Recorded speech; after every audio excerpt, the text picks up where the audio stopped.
आपने अक्सर जानवरों को पौधे खाते हुए देखा होगा, लेकिन क्या कभी पौधों को जानवर खाते हुए देखा है? सुनकर दिमाग घूम गया ना?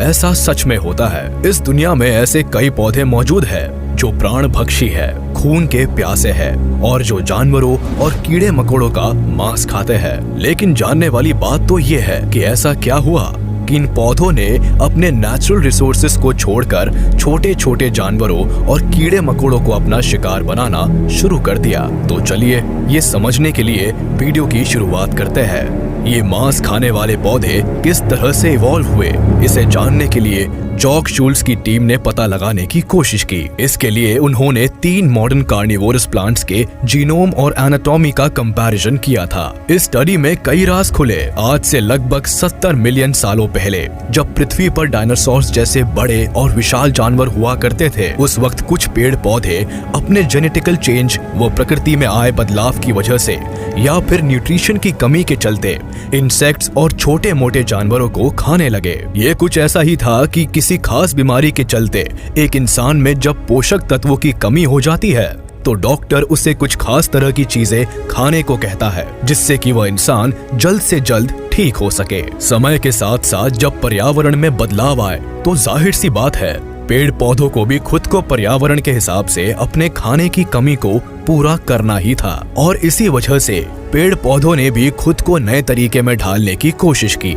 यही वजह थी कि उनकी पत्तियों और बाकी हिस्सों में भी चेंजेस होते चले गए। इस प्रोसेस को पूरा होने में और प्लांट्स को पूरी तरह से कार्निवोरस होने में हजारों सालों का समय लगा। लेकिन इसी दौरान इन पौधों को बहुत सारे फायदे भी हुए, क्योंकि ये पौधे बदलाव को बहुत ही अच्छी तरह से समझ चुके थे। इनको पता था कि अगर ये खुद में बदलाव नहीं लाएंगे तो शायद ये हमेशा हमेशा के लिए खत्म हो जाएंगे। इन पौधों को एनिमल्स व इंसेक्ट्स को खाने से नए तरह के न्यूट्रिएंट्स मिलने लगे, जो कि शायद पहले संभव नहीं था। इसके बाद ही इन पौधों ने ये बात जान ली कि हम सही रास्ते पर जा रहे हैं। वैसे तो बहुत सारे एनिमल ईटिंग प्लांट्स हैं, जिनकी तादाद सैकड़ों में है।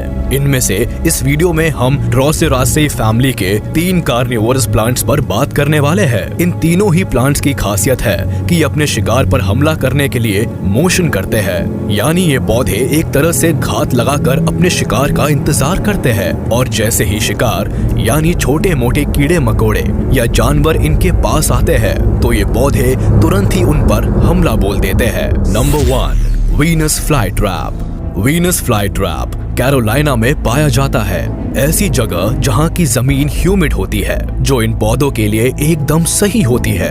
आपको ये जानकर बहुत ही ज्यादा हैरानी होगी कि पोकेमोन कार्टून में इस पौधे से इंस्पायर्ड होकर भी कैरेक्टर्स बनाए गए हैं। खैर, पेड़ पौधे किसे पसंद नहीं होते, और खासकर जब वह हरे भरे और खूबसूरत हो। पर शायद आपका ध्यान इस पेड़ के कांटेदार पत्तों पर नहीं गया, जो कि जानवरों के लिए मौत का कुआं है। जब इस पेड़ की पत्तियां खुली होती है तो अक्सर इस पर कोई छोटा मोटा कीड़ा मकोड़ा या छिपकली जैसे जानवर आकर बैठ ही जाते हैं। ये देखिए, मधुमक्खियों की तरह दिखने वाला येलो जैकेट इस खूंखार पेड़ की कांटेदार पत्तियों पर आ बैठता है। अब जो होगा उसे देखकर आप अपनी आंखों पर विश्वास नहीं कर पाएंगे। एक ही झटके में ये कांटेदार पत्तियां इस जीव को जकड़कर कैद कर लेती है और थोड़ी ही देर में मौत की नींद सुला देती है। देखा आपने किस तरह इस पेड़ की पत्तियों ने इस छोटे से जीव को अपनी तरफ खींचा और अपना मुंह बंद कर लिया। बेचारा येलो जैकेट तड़पता रह जाता है और खेल खत्म हो जाता है।